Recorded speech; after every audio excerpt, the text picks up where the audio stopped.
My name's Russ, and I'm sure quite a few of you will recognise me from the many videos that I've produced on different types of lasers and laser cutting. But today we're going to be visiting this guy here, TechAutos. If you've got any interest in classic cars, carpets for classic cars, or odd laser machines, then this may well be an interesting visit. The main purpose of this visit is to show the classic car owners who may not be familiar with laser cutting what laser cutting can do for the carpets they might want in their cars. So before we leave the office, I need to give you a little bit of backstory about Josh Ingram, the owner of this business. To all outward appearances is perfectly normal, but he has several major disabilities. Number one, he's autistic. He's got dyslexia, he's got OCD, and I thought my problems were bad enough just being old and grey and fat and ugly.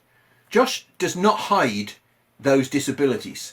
And I say disabilities because remember, autism is not necessarily a disability. It's a disability that cuts out most of the crap in the world.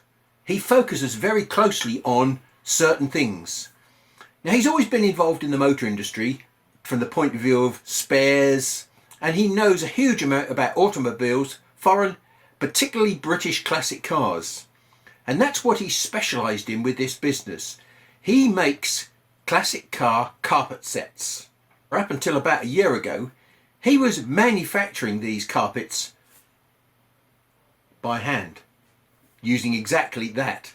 Scissors, templates, chalk, and bits of carpet. Very, very inefficient. Being autistic, Josh sees no problems.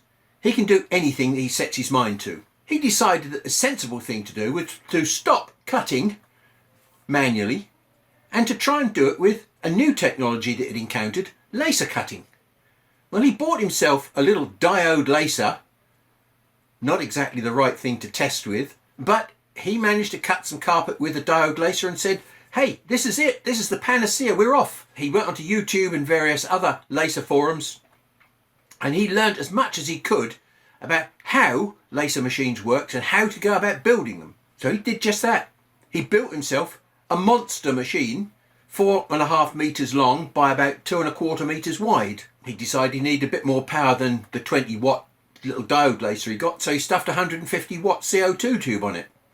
And he built this machine, and it sort of worked. Sort of being the operative word here. He couldn't get it to work properly, so that's where he and I met up. He called me in to see if I could help him get the machine working.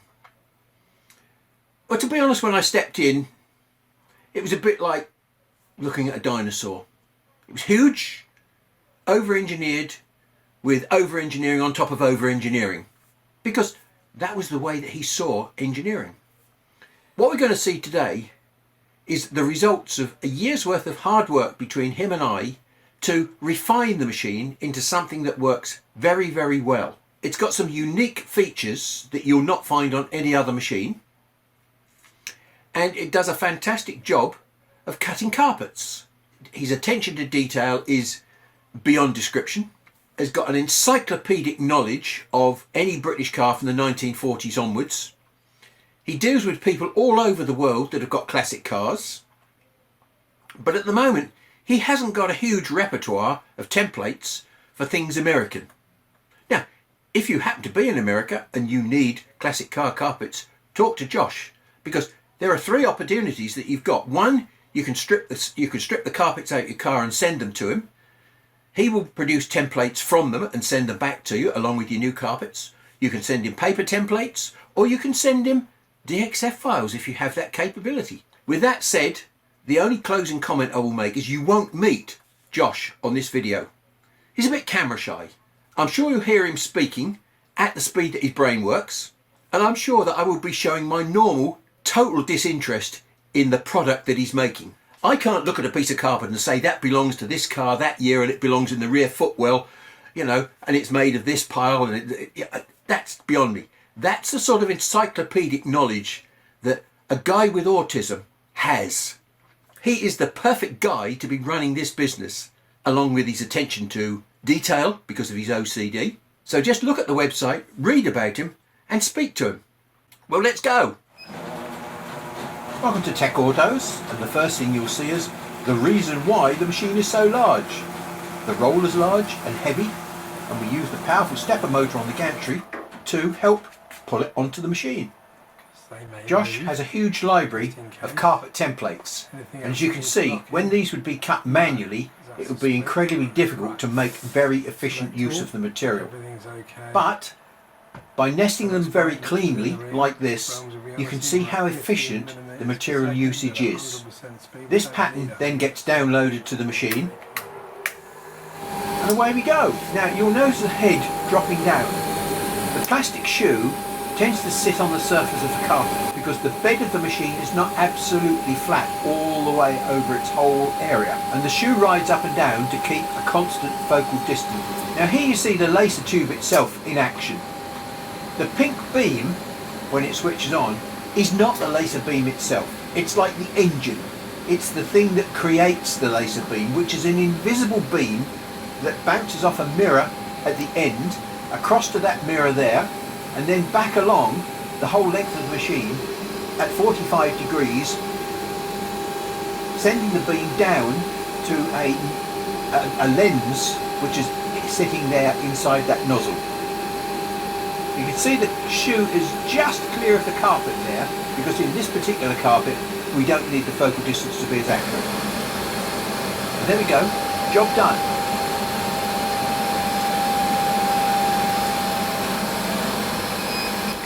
Now, these shapes mean absolutely nothing to me. This guy Josh, look, he can tell me exactly what this piece is. He knows every piece of carpet from every car from 1940 onwards, any classic car.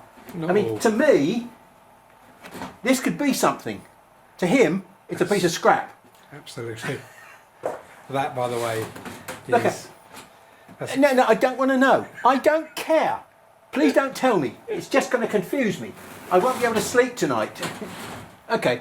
Now, to me, that's just a piece of carpet with some holes cut in it, and I'm very pleased at the way the laser has cut it. What is this, Josh? It's a VW Golf Mark 1 Cabriolet front footwell set, which will need to be sewn together, those darts sewn together to create the shape, and then once it's finally sewn together, it's then fully bound all the way round, apart from the top edge. And what does binding mean? This is an example of binding. What's this for? That's a Rover P6 manual driver's side footwell mat. It runs from front to rear on a Rover P6. So you have to have it bound, or is that customer requirement? Well, binding is pretty much a necessity on most carpets. This auto velour here, it stands on its own, it doesn't fray, but this is tufted deep part, that over there, which you'll see in a minute. And this bit? And that's a rubber heel pad that I make to the side. And you fit it on there? And I glue it on first, and then my machinist stitch it on. Oh look, it's also got underlay on the back. Yes, because that's a requirement for the Rovers, but it can be retrofitted to any other cars I make. You know, it's not just for cars that had it originally. These darts here, they're going to be pulled together in some way, like this, for example. I've got an example here, which... Yeah, like here. Yeah. This is a Ford console rear footwell mat and rear tunnel. So this comes up like this, and it'll sit like that, and that will sit on the hump, and you'll eventually, once it's in the car, it will flow better. I can sleep easy tonight now that I know that. Well, I'm now back here just editing the video. I hope you enjoyed that quick look at what Tech Autos and Josh Ingram are all about. Bye for now.